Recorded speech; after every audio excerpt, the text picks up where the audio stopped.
All right, welcome to the New York Summit. All right. Yeah. Dude, I am fucking inspired in this one. And it really came when I was talking to Connor the other day, and he was saying something. I thought, fuck, people are really getting shit out of these things. You know what I mean? And it was just like, sometimes I forget. I forget what you guys are going through, because I don't know. I'm not you, right? And I'm hearing like people are saying, God, like I want something out of this. So I really want to make sure we stay true to the real shit we're working on here. So who wants to go first? I'll go. That's okay. Hi, my name is John, and I have some things I want to share. And about a week ago, I thought I had it all set, what was important. And I'm finding that in the last 4 or 5 months, I've been very, very scattered. And I got too many inputs coming in. It's overwhelming. And there's not enough output of actual focused work. And that's a serious concern that I have. The decisions that I'm looking at it's like lifestyle and freedom and, where am I going to live?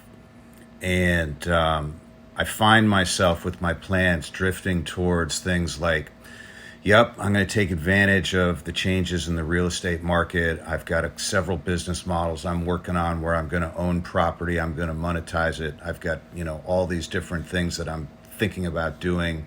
And I actually do have a deal that I probably can attract private equity and get going. So I have some very worthwhile things that I'm working on, but I find myself possibly dragged towards some of the things that originally I was like, well, I kind of have my freedom and, maybe I don't want those things. Maybe I don't want home ownership so that I could rent it if I want, or that I can live in it. Maybe I don't want to tie myself down. So, basically for me, I've had, some of you guys know it's not a big deal, but I've been taking care of my family, and my mom is going downhill. And the whole time that I'm doing that, what I'm doing is taking away from my chapter. And, I'm also doing charity work that my dad started that I do believe in very much, and it's good. I'm in an investor group, which means that I took my money out of the stock market and I'm up for the year, and I'm learning about that. I'm going to be training with a guy in St. Petersburg, Florida about real estate. Also before I forget to mention it, I came down here because, well, I've gotten to know some of you guys, and this community is so important. I tell a lot of you, I have a lot of friends, I'm 59 years old. A lot of my friends are not red-pilled, and some of them are trying to get the job that they had 10 years ago, and that job isn't around for them anymore. I told some of my friends this summer, it's like, your job is to remain relevant, try to wake them up a little bit. But, sometimes they're not ready for it. So I have an investor group community that I have really strong relationships with. I have this community that I have some really strong relationships with. And, this community is super important because we can talk about this shit. I mean, this is the number one benefit, because we have friends that we can't talk about some of this stuff with. So anyway, back to me. Cognitively, I get overwhelmed, and at age 59, and seeing as my mom and my dad, both have had dementia, it's troubling. And there's some devices that I have in terms of scheduling and turning computers off at 9, but I need that structure. And if I don't have a good night's sleep one night, cognitively the next night, I am not good. So I have some concerns that I have to address. But I also have, I've made over the years, I've made not a lot of money, but I have a fair amount of money, and I'm trying to protect that money, and I'm trying to develop passive income opportunities. And I've spent this whole year not working, trying to figure out some good directions. Maybe that will bear some fruit, and I've learned a lot. But anyway, it's just kind of at my age, I have to look at myself objectively and say, how am I working during the day, and how can I be more productive, and how can I not be upset about the fact that I don't think I'm making a lot of progress. And, maybe some people will look at it differently.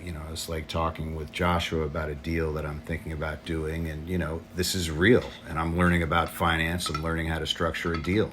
And I've worked on something with Sky before, and that was a very good learning experience. So, maybe some of that is I just need to give myself some positive feedback. But I'm kind of like, all right, now that I'm not going to try to ramble.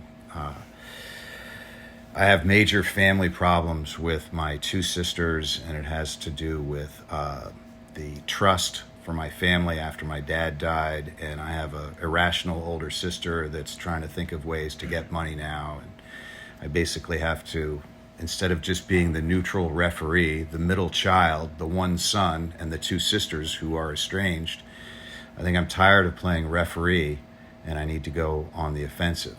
And Ronin helped me kind of see that, I really need to, I need to be on the offensive. So throw one more thing onto the bonfire.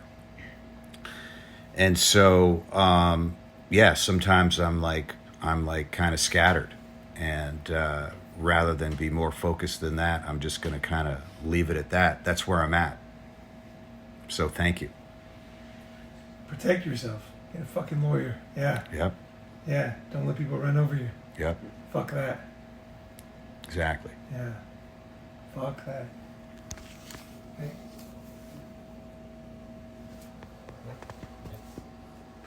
Who's next? Okay. Just make sure you don't press the button. Yeah. Okay. Which button? Any All right. of them. Okay. Put it Yeah. right in your mouth. Hey, it's nice to be here. I'm Giovanni.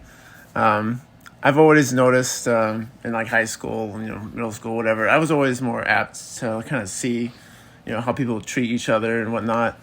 And that's sort of what set me off on this whole like journey and whatnot. I think the first content creator I ever watched was Aaron Clary. So, that was a economic thinger. Yeah, so I was introduced pretty early on, and then you obviously watch other people, and obviously I'm here as Ronin Man now, and so that was my internet journey there. But along the way, obviously in real life, you kind of you make your connections, and I've just always thought it was interesting to just kind of learn as much as you can and apply it in the real world. And Where are you at? What's your challenge? my challenge today. What do you want to get? Yeah, my challenge today is like what do you do next in life? Like I never really was a like a womanizer, but I wanted to be around other womanizers and see if it can rub off on me. Downstream. Yeah, I've always one of my main core issues is even women would come up to me and they would give me the cutie eyes, and I just sort of was like I was kind of prude about it, she I know she wanted it, and it was just like I just didn't have the right thing to say, or you clam up or whatever. Sometimes it works, sometimes you get along and the vibe's great, and sometimes it doesn't work out. So I'm just here to gleam off other guys and see what I can do. Yeah, I had a feeling about that because the thing is, you're a handsome fuck, right? And so girls are gonna like you. And the thing is, your problem is they're coming up to you, and then there's something stopping you, right? So it's not like, so it's not like most people's problem is that they can't approach, they can't get anything going on. Girls don't notice them; they're invisible, right? But like girls like guys like you, like big guys who are good looking. Just got like girls like guys that are just big, like naturally large men, And the thing is, you're that, and so that makes girls feel safe. You're the kind of guy, like the build you have is like a guy who makes girls feel safe. And so they're coming up to you, and then you're like, what the fuck do I do? And that sounds like funny, but it's like, that's the kind of problem. It's like, that's a real problem, because then you feel like really fucking like, everybody else has this problem and I have this problem, and I can't tell them because they won't understand it. So yeah, I can see. Yeah. When I was in middle school, for some reason, my genes, the food I was eating all the right food. I was like the first guy to be like the biggest guy in the school. I was the tallest guy, the strongest guy. Yeah. People thought I was on steroids. I'm like, what are you talking about? I don't even know. What are you talking about? Like, I had no idea. And like some of the hottest girls in the school were like giving me the cutie eye. In middle school, they announce your birthday on intercom, and the people talk to each other like, hey, happy birthday. And there's always this girl. There was this girl. I won't say her full name, Sam. She basically would say happy birthday. Like, she said it. And I was just like, because when I was in elementary school, people pick on you, whatever, stuff like that. You don't know if it's genuine or if they're just jealous. I never really was able to figure that out until later on, like in high school. Oh, is this person, were they just trying to, neg me and get me to come over? It's always one of those things you reminisce on, like, damn, these girls came up to me. I didn't do anything, and they came up to me, and I dropped the ball. I think one of the other things too is like how you look is not how you feel. So a lot of times, you can, what I mean? Like everybody will assume you look a certain way, and you must, feel this way or feel that way. But that's not the way it is. And we just don't say anything, right? We're just like silently like, fuck, something's not right here. Something's fucked up, but I don't know what to do, So it's like getting through that. And that's I think more guys have that problem than I've met. Like, remember Joel? You guys remember Joel? Like, Joel had no idea he was a good-looking guy. Like, that guy was like 6'4" or 5". Yeah, and fucking, he's thin. He was just a good-looking guy. Like, I was with him for months, but you would never. He had no idea.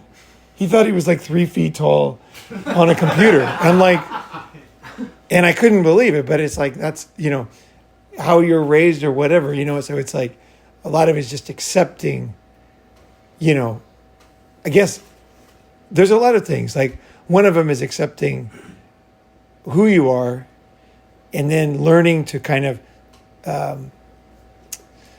live in those those shoes or those clothes or whatever it is that's you. And so it goes to one of my the topics I like the best, which is like how to go change social status. So you start at one level. Very few. It's hard to put it into words, but very few people I've met in my life can have the flexibility to change social status.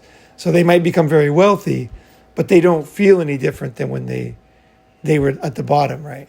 Or they can't adjust, or they live through the depression, and they can never change to how people view them, right? And so, for example, people go, like a guy will grow up in some country, right? And then he'll move to another country where he's much more attractive. And then instead of just growing into the mature man he should, he'll kind of put it in everybody's face when he gets a bunch of girls. Because he still feels like the insecure guy. So he'll be like a total dick, like in a restaurant. And it's obviously insecurity because he didn't get that. And so now he's got to like show you that he's getting it. But anybody who really gets it would never want to do that to people because it really makes people feel bad, and there's no point. You know what I mean? There's no point. You just, what I mean? If you're rich or you get girls, there's no, if you're good at it, there's no reason you'd want to do that, right? It's only when you're insecure and you can't adjust your social status. So what you can learn can also help everybody because I have kind of a unique situation in my life where I watch somebody go through. It's difficult because I can't tell the story exactly, or you'll know who it is. But somebody who went from one social status to a different one, a very high one, and so I got to watch that. And so the things I learned from that can teach you a lot of stuff too, because it's like it is incredibly difficult. And I think personally, this is why rock stars commit suicide. I think it's the very reason. What's it called? It's imposter syndrome. Is that what it is? Imposter syndrome. Okay, there's a name. Okay, it's just like you just don't feel like however it is people look at you, or if you go up, you almost push yourself down so that you can be comfortable, where you were comfortable. When I look in the mirror, Yeah. I don't Talk loud, it's cool. Yeah, when I look in the mirror, I don't see myself as a sexual object. like it's hard to judge yourself as like how sexy you are because you looked in the same mirror your whole life and you don't say, oh, I'd fuck that guy. You know, it's not that right. So if you don't have a huge long list of experience, you can't really judge yourself correctly. So that's another issue related to my confusion in grade school about that. That was just like it was a totally unrelatable experience to like share with other people. I just couldn't really what's the term? I couldn't really like explain to someone in a way they would understand. Yeah, you know? I've known this is a big problem. I have a friend. He's like 4 brothers, and they're all like that. Like they're fucking total studs, like from Canada. These guys are all of them, right? All 4 guys, but none of them think they are, because their dad raised them a certain way. Yeah. And so they just feel like I'm just, don't be me, this and that. And it's like from the outside, like it's like it makes no sense. And the thing is, if you can adjust, and then you can be a mature man, and also not sabotage yourself. So and also too, if you don't have the ability to kind of grow into a new status, then you can never really go up in life. Because you won't be comfortable there. It just won't work. And then also too, when you lose everything, people commit suicide. Because you're going to suddenly go down status. So people commit suicide when they don't see any way out, right? So these are actually pretty easy to solve, both of them. But it's like no one talks about it. And so I think you have to be able to go up, but you also have to be able to go down. And I have experience with that too. And it's like to be able to realize that it doesn't matter at all. And then just to be totally comfortable. And that's what allows you to come back up, right? So it's like, it's really important. It's in many, many ways, either up or down, because you think, oh, I don't want to go down. Sometimes you will. You might go bankrupt, right? And suddenly you don't have everything. You don't have credit, you don't have a car, you know what I mean? And all of a sudden you're just like taking the bus, and everybody knows you in your hometown as being rich, or you're walking on the street. It's very difficult if you don't have any work on it. So I could do it. I could do actually a whole, this is a good topic. This is a good topic. I want to point something out. We finally got a topic. You said something you said a specific phrase that I wanted to kind of just like touch on. You said, when I look in the mirror, I don't see myself as a sexual object. And I just want to point out that that's actually much more all-encompassing and holistic than just saying, I don't feel attractive. Do you know what I mean? Exactly. That's not saying I'm a 4 out of 10. That's saying I'm not a sexual object. And I think like that's almost like zeroing it out. Like almost approaching asexuality, you mean? I don't know. I just wanted to point that out, that phrase isn't necessarily how hot am I? That's literally saying I'm not a sexual object. Yeah, I basically I was unable to judge myself what I would fit on a scale. Yeah, that was the main point. I just wanted to like touch on that because that sort of like slipped by, And I felt like that was sort of a big thing that just like slid through the room real quick. Yeah, because it was confusing. Basically, I was getting mixed signals. Like, how do you see yourself? You don't see yourself as a sexual object. How do you see yourself? What do you mean, like a rating? What's the first thing that comes to mind? I mean, I know I attract attention. How do you see yourself? How do you, not other people seeing you? Oh, I mean, I'm very whenever about actions, like how I do things. How do you see yourself? Okay. I'm the kind of guy who, if I do something, I don't do it half-assed. Like if I commit to something, that's like my main thing. If I want to do something, like it's gonna get done. If there's other things that don't really matter as much, so you kind of let those slide. That doesn't have anything to do with looks. Oh, are you talking about? Are you trying to? You're asking me how I feel about myself. I don't know if it has to do about you mean by what I look like. That's true too. I know. That was a little off topic, and that doesn't really answer your question that well. Because I think the topic is great. Like the topic is great, and we could do, I think, basically a whole video on that. I think might have another topic. A lot of the manosphere talks about how I had everything. Like I was married. We built up this like huge nest egg. We had all this money, and then I lost it all. I don't hear a lot of like topics like I was at the bottom, like I saw someone who's raised like you were talking about rock stars, like they just like gain all this popularity and they like some of these people just like they rise too fast and I don't They don't rise too fast. They don't. It's just that they don't know how to. They don't know how to be a person in the level of status that they are, and so they misjudge people a lot. They let the wrong people in. They get hurt a lot. They feel like nobody wants them for that. They're not very good at. They don't get accepted, which is what they wanted in the first place. I don't think. I think the thing is. Or is it something else? And I think the thing is you need to, like when you one of the things. You know what? Let's do a whole topic on this. Let's do a whole video because this is really deep, actually. Okay. Yeah, it's very deep. I'm glad I got it up. Yeah. That's good. One thing I want to say. Okay. One thing I want to say about it. Is it? Huh? Introduce yourself. Yeah.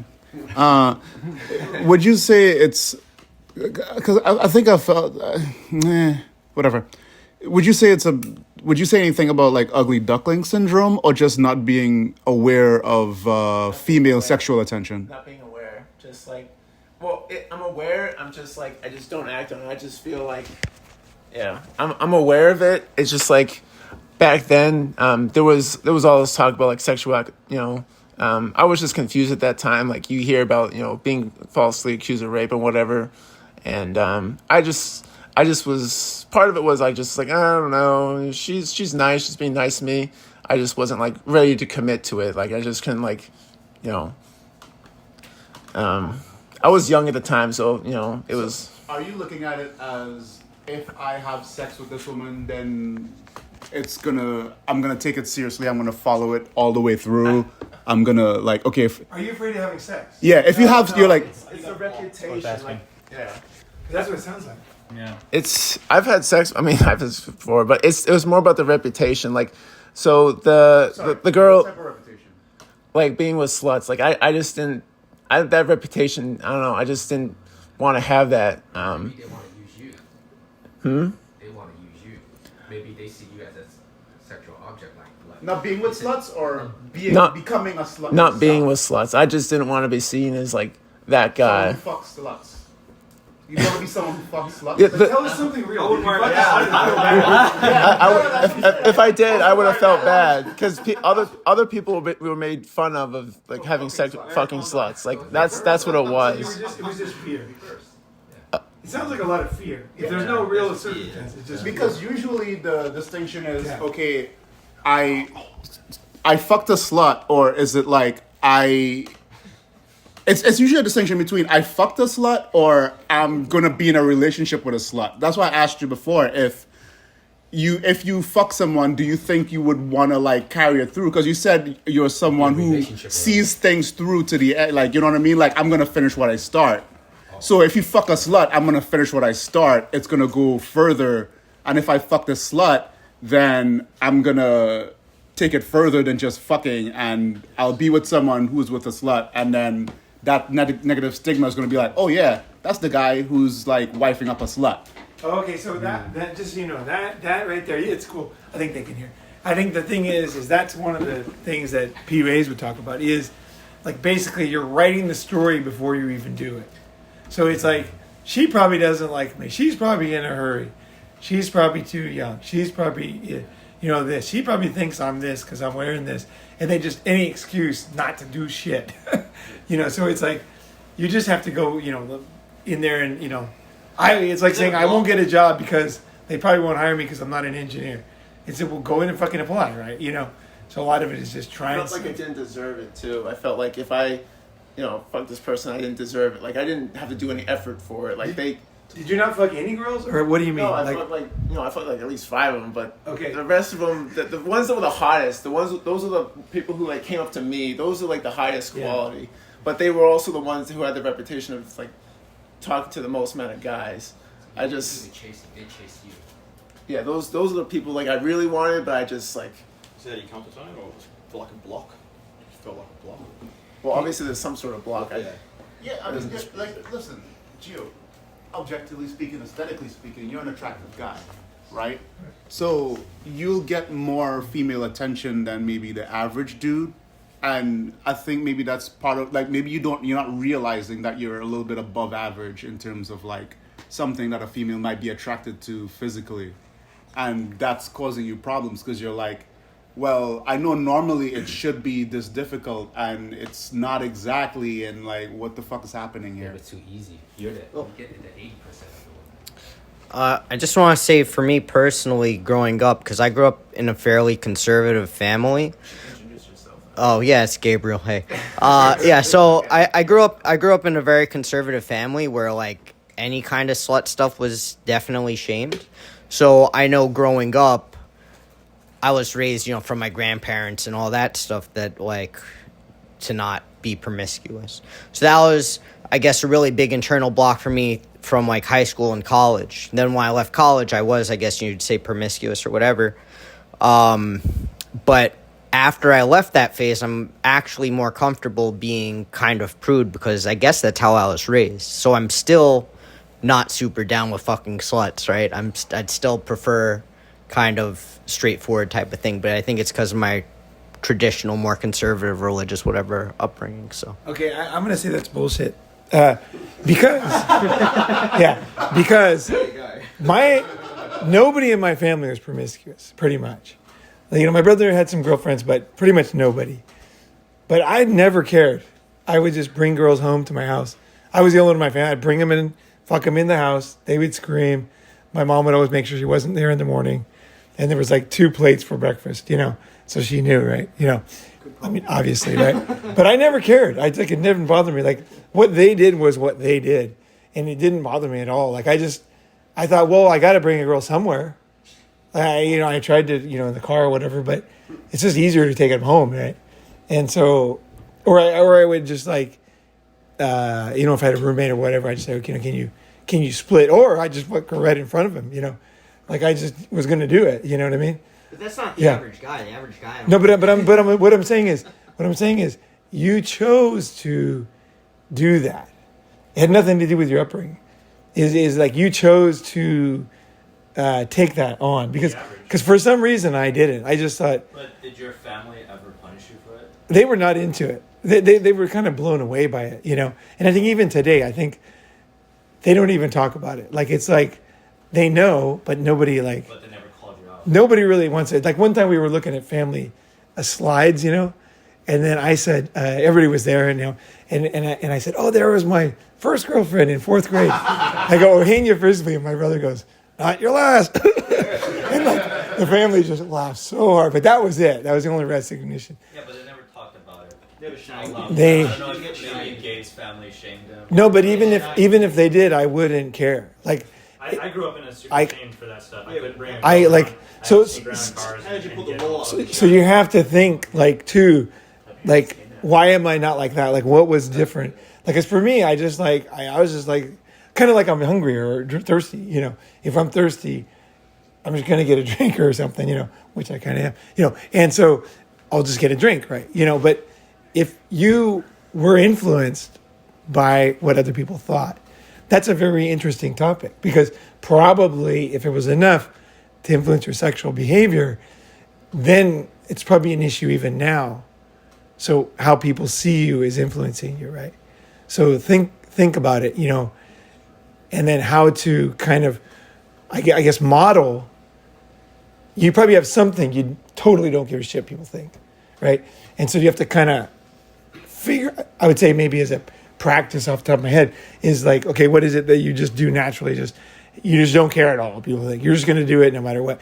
And then kind of change places, right? So instead of this other thing, now you're saying, well, sexual relationships, right? And so you just kind of like, just don't care. Like, and I think, yeah, like for me, like I just, basically if my dick is hard, I'm just going to just do it. Just going in anywhere, like in the park, the airplane, I don't really worry about it. And it seems like nobody else does either, cares. That's the funny thing. Like, really, if you're going to something with gusto, people just kind of let you do it. Like, they really, it makes their day more interesting. if nothing else. My parents You know. were actively one of those girls who came up to Yeah. me. I actually went to her house. I basically tricked my father into me bringing her to her, telling him I was doing something different. And my mother found out, and she actually came and intercepted me and brought me back home. Wow. So that's why I was like, that's what kind of influenced me, is to like, that's kind of ruined it. No, now you're so she actively interfered. Yeah. Yeah. Can I relate on this? 'Cause It's this is that wouldn't bother me. Like I would just go. Did your mother ever make smart ass remarks or Like when I was 14, I used to steal cars so I could fuck girls in the cars. Yeah, because then I could, and then I would bring the car back. Because then I had like a bedroom somewhere I could drive. But You know. I want to let you know that. Yeah, I was gonna do it. Yeah. I want to let you know that I've been through the exact same thing. When I was a kid, I used to tell my mom that I was going over to my buddy's house that she knew. But what she didn't know is that I was actually inviting another girl to meet me somewhere else. And I tried to fool around with her in the park and stuff. And when she found out, they got really fucking pissed. They were trying to call my friend, what is he doing? Luckily, my friends had my back. Like, I don't know. And they wouldn't say anything. But like, it was a mess, And I just was always being prohibited from being around girls, They was always trying to stop me from being alone with girls. And so I just rebelled hard. I got fucking pissed. I was just like, how about I tell you what to do with your fucking vagina or your dick? You're not going to have any of that. I don't know. So, but like why I wanted to bring it up is I just want similar situation, but very, very different ways of it going through my head and it processing. I don't know if you got mad and angry and rebellious and shit, but that's how I processed a lot of that stuff. I got really angry about it. And it drove me to do things, just make decisions and do things that got me in trouble and stuff. I will never regret. Yeah, after that event, there was a point where my mom was trying to reprimand me on something completely different, and she basically was like trying to play the whole "I'm older than you" card. And at that point, I was just like, I don't really respect your opinion about what you're talking about right now. So at that point, you kind of separate the parental authority, and you have to sort of do it your own way, but you're still kind of living at home, so you couldn't really express that as much. Like I wasn't going to run away. I didn't feel anything like that at all. I just like, I can't listen to you about this at all. I'm just going to disregard whatever you just said, to obviously not use it to her. Yeah. So You gotta switch it off, man. You gotta fucking just switch. Just. You gotta somehow find a way to switch it off and just do it. Just go, because they can't stop you. They really can't. It's just you're stopping yourself, right? Yeah. Hey, it's Chime time. Basically, the person who's stopping you is yourself. Like, you got to like a certain point where I guess That's the bottom line. That's true. That is the bottom line. Yeah, so you had a certain point where you felt rejection, and you really care about how other people feel or how other people view you, and you have like this experience When that it comes to sex. Yeah, when it comes to sex. Not fixing trucks. You don't give a shit. Oh yeah. Yeah. Yeah, like Good distinction, though. No, it's good point. It's good Yeah. distinction of those details. yeah, and it's interesting to see like if you feel that people view you as like, the reliable person that or committed person that you described yourself as, but also like, I don't know, you have like very strong feelings of being rejected by like your parents or surrounding like, like fucking around or sleeping around or whatever with loose girls or whatever they may be. So like whenever it comes up, whenever you go to do something like that, or even whether you're going to just sleep even with like a good girl or something like that, it just seems like you have this concern of how others are going to perceive you. That's heavy. Like related to that incident. Yeah. That's heavy because the thing is that girls hate that. They want a guy who's very intent on what he wants. So it's like they feel it, when we're sensitive about stuff. This can give you extra motivation to change. Is, you realize that girls love it when you're intent. When you know what I mean? They really do. They don't like it when you say, like someone says one thing, like, I don't know, you're at a party or whatever, and they look over and you're kissing her and they kind of look disapproving. And then you're kind of like, oh, and you move away from her. That really turns girls off. You know, they would much rather have you wink at her, pull her in the closet or something, right? Or, you know, or just look at the guy, like flip him off and then just start making out with her, you know, hard, right? So, you know, that overcoming that people stopping you from stuff is pretty important. Yeah. It's because, yeah, it's not just them, it's the girls too. I've seen this with my friends, is they're just very influenced by things people say and like being disapproved of when it comes to That's what stuff. one of the final blue pill things I have to like go, you know, work on is just the overall like just opinion of others. Switch it off. You got to be able to switch it off. Yeah. I just switched it off. I'm just like, nope, not going to worry about this. You know, I'm just focused on her. And when I'm going in the girl, it's like me and her in a bubble in the world. There's nothing else, you know, and I'm just focused on her. I'm just going in. And that's it. It's just me and her. I don't see anything else, you know, and they feel it. They're like, oh my gosh, you know, I'm the center of his attention right now. You know, I'm talking about the moment you're coming in, you know. Yeah. So it's like you're not distracted, like looking around to make sure if it's okay. You know, like, is everybody approve of this? You're just like, oh, baby, you know, fuck, you know. And you know, even if you give her, you know, say, you're the hottest fucking thing I've seen in months, you know. Like, come over here, you know. And then she's like, you know, and you're just like, come, you know, like, I'm serious, like, come over here, you know. And she'll be like, okay. And then, you know, it's not, you don't want to give girls compliment, but if they know, what am I trying to say? It's not that way of saying it. It's basically when you're sincere and you're focused, it's like, it takes a chance, because you might be afraid of taking a chance, right? Because when you put yourself out there, you get shot down. So it's kind of easy just to always not do it. You just always let things pass by, you know. And most guys you go out with will let you do it, you know, because they'll never do anything themselves. And so you don't do it, and they don't do it, and they kind of, hey, I won't say anything to you if you don't say anything to me, and then you can just do that. But it's good to have friends, you know, that go out with you and say, go do this, you know. And it's not that they're pushing you or influencing. It's like they're convincing you to do something you already want to do. Yeah, they're the friends that are doing what you want to do, and you're doing and you're just like together motivating each other to do things that you really want to do, you know. And it's not even about what you do with the rest of your life or anything. It's just this moment, right? People say, oh, I don't care about this. Still, I mean, getting your dick sucked in the bathroom is not that bad. You know what I mean? It's not that bad. I mean, it doesn't last that long, you know. And then you're free. Yeah, there's worse things in the world, right?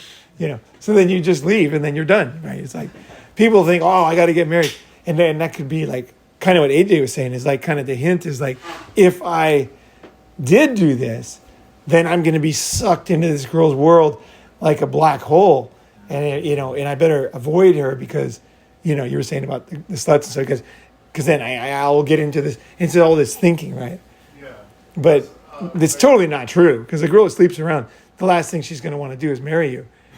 She's just having fun, right? It's like, it's just all bullshit fear, right? So, and it's the same thing with status, and it's fear, right?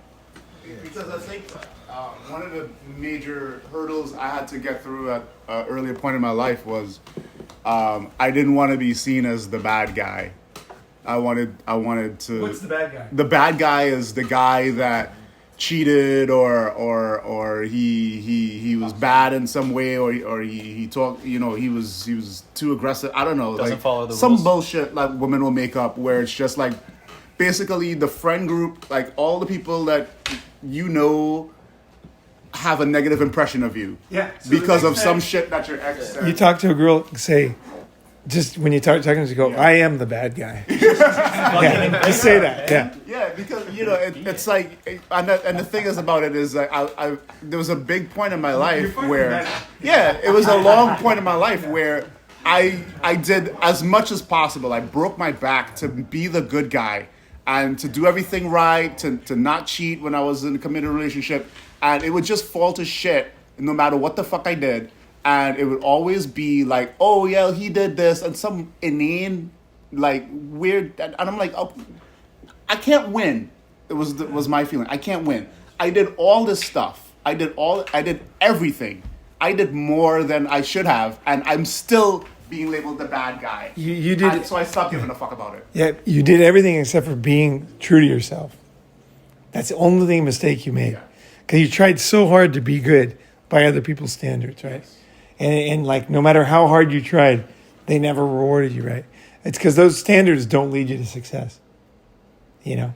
So if you just start saying, just doing what you want, you know, just telling the girl what you want to do, that's a good start. Or anybody, you know, just being able to say that, you know, that right there is so simple, right? Yeah. Hard. Yeah, you don't have to. hard. Is it You don't hard? have. It's hard. The main thing is being true to yourself. Yeah, that's all you got to do. Be true to yourself. What do you want to do? You know, what do you want to do with the girl? Yeah. Can I say just like a fun thing with that? If you are the nice guy but you end up getting treated like the bad guy, why wouldn't you just be the fucking bad guy, and then also get treated like the bad guy? So Then you get all the benefits of it, and then you just get what you were gonna get anyway. That's high level logic, man. I'm not thinking logically. I'm thinking I don't want to be the bad guy. I've got some funny stuff to say. Good guy. Dude, this is like setting me up for like kind of where I am, because I was asking myself in my head, I was like, because I was in a very similar situation where like my family, you know, I didn't want them to see me like sleeping around. I did want to have like multiple relationships, and like how do I like show them this or what I'm doing, or like the, you know, like the party side of me, or like not just girls, but just like whatever it was I was doing, like racing cars, you know, like just going to festivals all over the world. You know, it just seemed ridiculous. It seemed like I was wasting like a ton of money. And how did I like get over that mental block myself? And I'm really successful in like my blue pill life, where, you know, I have like a big career. I went to college, you know, got a house, you know, got cars, whatever. I worked really hard at that shit, and it was a lot of commitment. It was a lot of pressure, and something had to give. So like basically like covering all my bases, I was like, I earned this shit. You know, I earned sleeping with multiple girls. You know, I earned, you know, like having fun. You know, like I think that's where I caved. I was like, I could justify this because, you know, it's about time I just did this. You know, I need this for myself. I did a whole bunch of good stuff, and it makes it really easy to choose, you know, like maybe going the wrong way or doing something that you're concerned about, just because like you're ready for it, you know, like, and if you don't feel like you're ready for it, maybe just make yourself confident enough to be ready for it. And it doesn't necessarily have to be with girls. It could be about other things. Yeah. Just build yourself up. Yeah, because you mentioned cars and stuff, and obviously most parents are like, "Oh, you can't ride a motorcycle; it's dangerous." Blah blah. I got over that. I just bought. I got 2 bikes now and another one. Yeah, you're close. You're close. I got over that. That was easy for me to do because it's like, okay, I can do this. I can do this. I'll be fine. Blah blah blah. That was easy. It's just the girls was a different issue. I have to work on that separately because I don't care what my mom thinks about a motorcycle. She keeps telling me to sell it, blah blah, you know, whatever. You know, that I don't care about. I got to make that same step with women as well. That's it's such a similar formula. Like, you know, you're like, I don't care about how they view me with the motorcycle, but then you're like, but I do care about how they view me with sluts. No, he doesn't. No, care. no, you don't. No, nobody cares. It's just fear. No, it's just fear of approaching women being turned down. It has nothing to do with these other people. It's in our own head. Yeah, it's in our own head. We really don't care. It's just that we're scared. And the easy, most socially acceptable thing to say is that they made me do it. But actually, you're doing it. You're afraid. And that's okay. Every guy's afraid. So it's not a big deal. Guys are terrified of approaching women, dude. Trust me. Yeah, it's fucking one of the biggest. It's like literally, guys, speaking in public is nothing compared to talking to a girl who's really a 10 for you.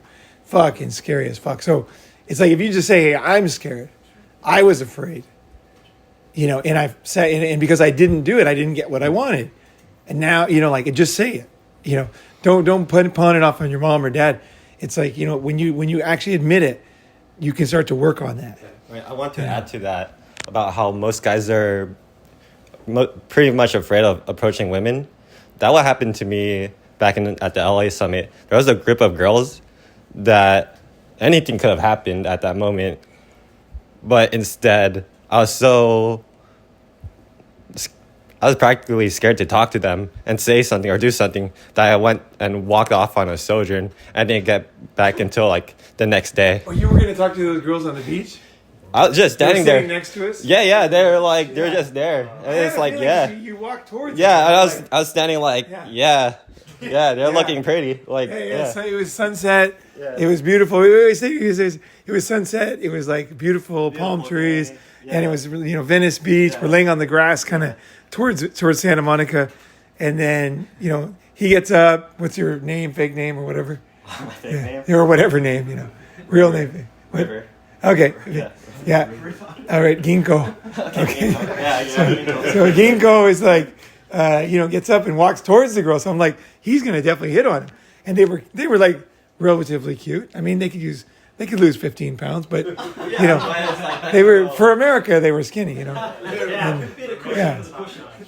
I thought you were gonna talk to him, and then you kind of went around him and then disappeared. Yeah. Was it fear, or you were actually planning on talking to him? It was. That's funny because I that's what I was thinking. It was like there was when you got up. Like there was going to be, like I felt that it was a good time to have a social situation with them because like some dude with like tarot cards were like talking about like spiritual bullshit and they're like. That guy was trying to hit on him. Yeah, exactly. So I was like, I might as well go and like say something, I guess, because Right. But instead, like, the thought just crossed my mind, like, nah, never mind. Yeah. All right, that's good. And then I walked off. Right, and you've been going up and trying. I've seen you try. So, that's normal. You get up. Sometimes you can't do it.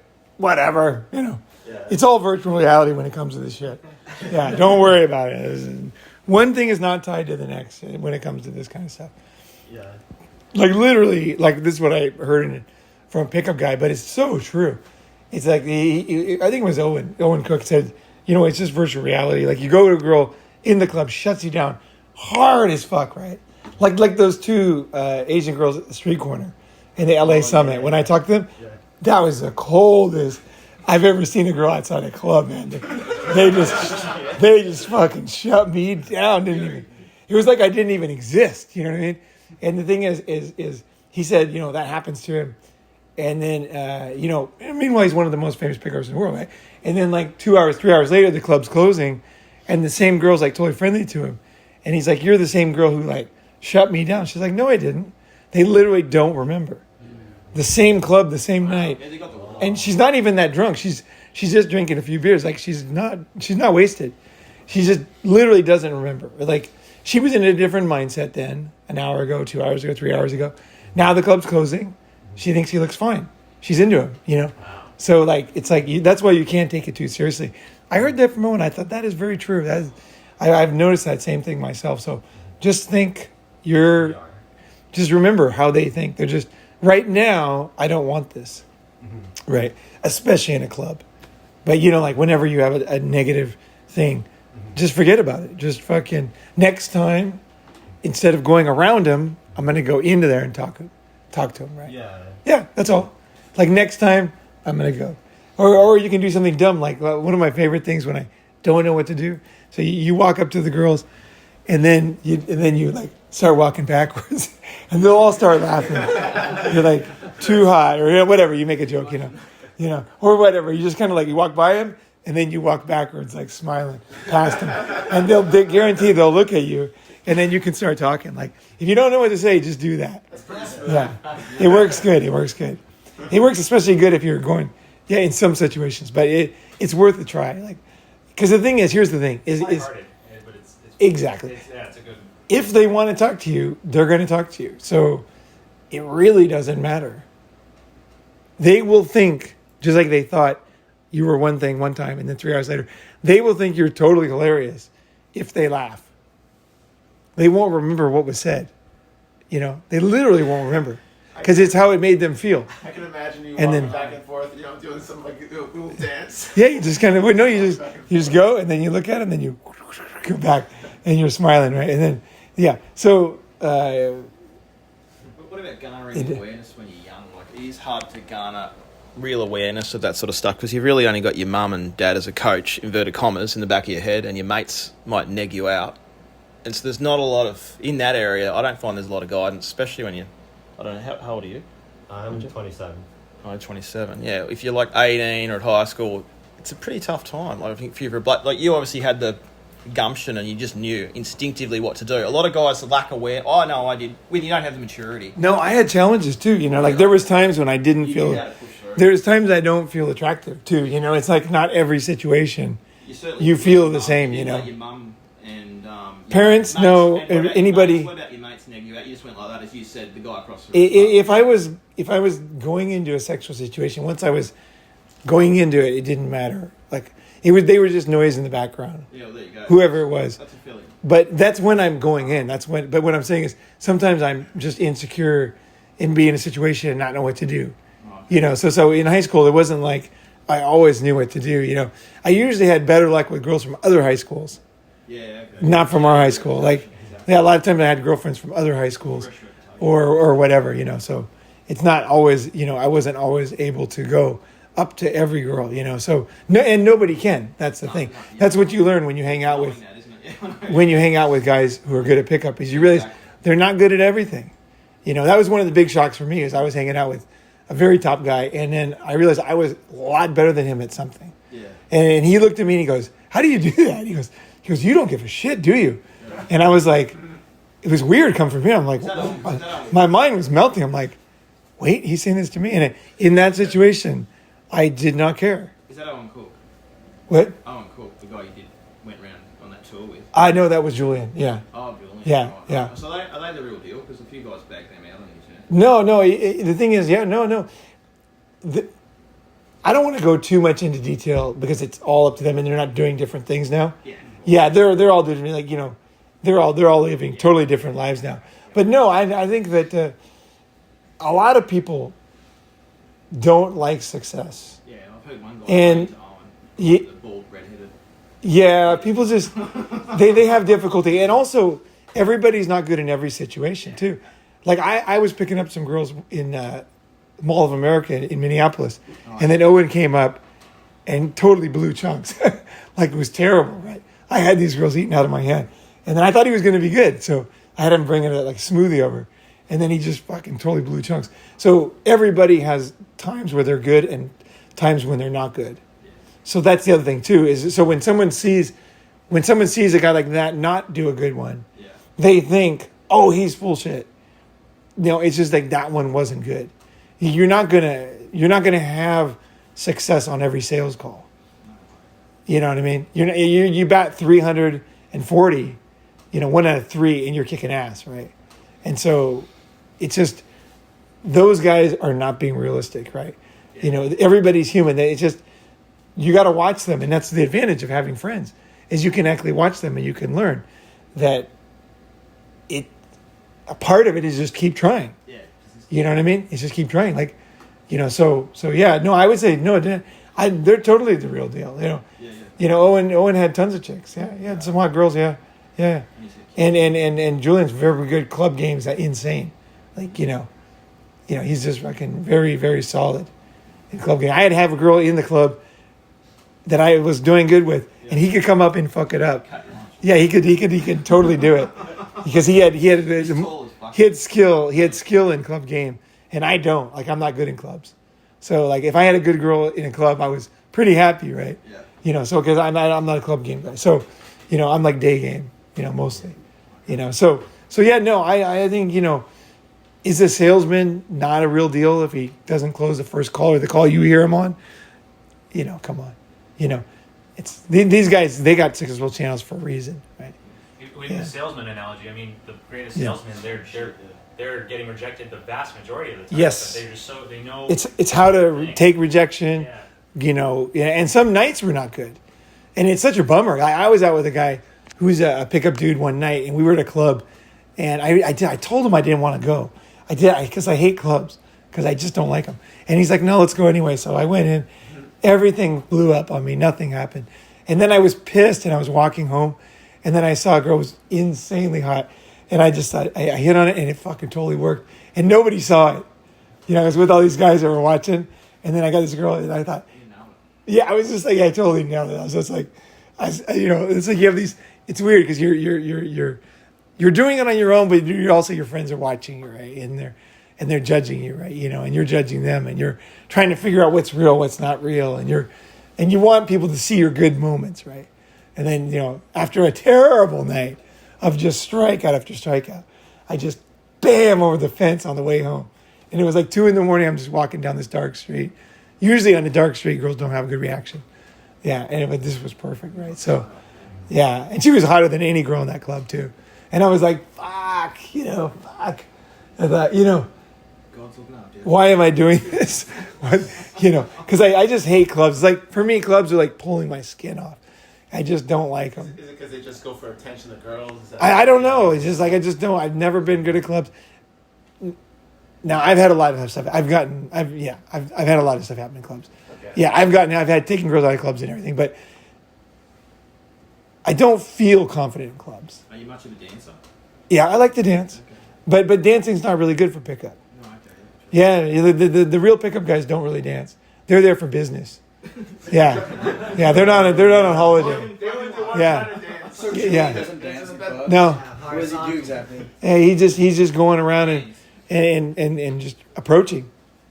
Yeah. He doesn't like it's talking, verbal. Like those guys used to call it the dancing monkey. You know, they're like they're. You would think, a lot of guys think, you got to be a good dancer. And I'm not saying good dancing can't lead you to success, depending on who you are. Obviously, tons of guys. But really, if you're there to meet chicks, you're better off just meeting chicks. Just go approach. And dancing, especially if you're a good dancer, it's a way just to kind of feel good but not do anything. I was dancing at like a wedding, and the people who came up, people that were attracted to that were older people, like your aunts, like they want to dance. Exactly, it doesn't. Yeah. I don't know. Is that you've ever danced? Is that ever that older ladies want to dance, and then also too, I found that for myself, I'll be dancing with a girl, grinding on her, and even finger her on the dance floor, but then it doesn't go anywhere after that. Sometimes it just ends there, and I'll go and finger another girl, same club. Yeah. Well, what's that? Same finger? Oh yeah. No, I got it all, Yeah.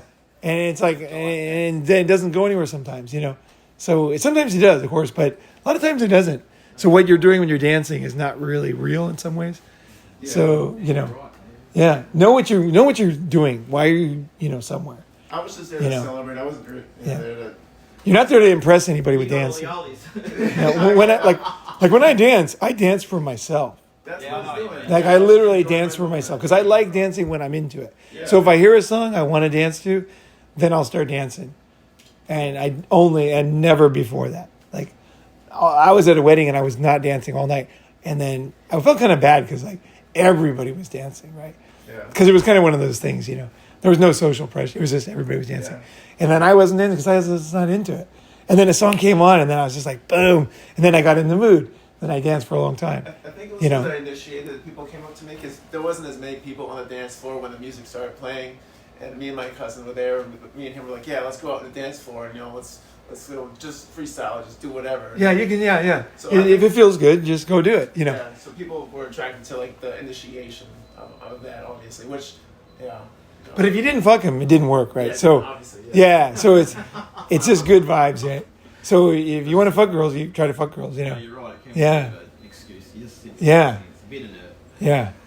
That's the thing. Like salespeople do the same thing.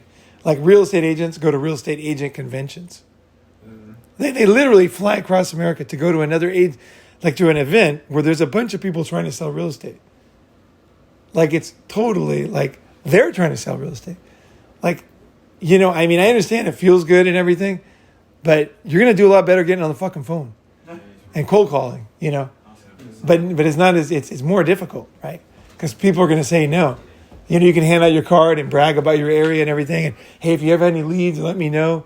It's like, no, man, get on the goddamn fucking phone and start making some fucking calls. When I'm like managing people for sales, I'm a hard ass because I know, because I'm a sales guy. I know when you're doing sales, you're doing sales. Yeah, you're not networking, you know, because do you want to, you know, are you interested in something, right? You know, are you interested in sex? Are you interested in buying a house? You want to know, like, right? Yeah. Don't kid yourself. You know? Yeah, that's true. Yeah, so like it's. Oh, I thought there's a reflection. I thought the light was on. But anyway, this Chime Time here, like festival, nightclub, show extraordinaire. I've lost count. I've probably gone to more than 100 shows, and I'm definitely a dancer, and I dance all the time. And one time I was talking with Ronin, and I was like, yeah, you know, I've only ever pulled one girl from a club. And Ronan was like, wait, what? like, what? Like, how have you not? And I was like, oh, it's never been, like my prerogative or whatever. I'm actually there for the music, and I'm actually there to dance, you know, like I want to dance to these artists that I want to see. Like, and no matter how well I danced, there was only ever one girl who was just like on me and wanted to come home with me. Like every other girl was either just wanting to dance, you know, and they'll actually like later admit to me, they're like, oh, I actually have a boyfriend, but I've really enjoyed this. Like I can't do anything past this. And that's burned me out. That's just an objection.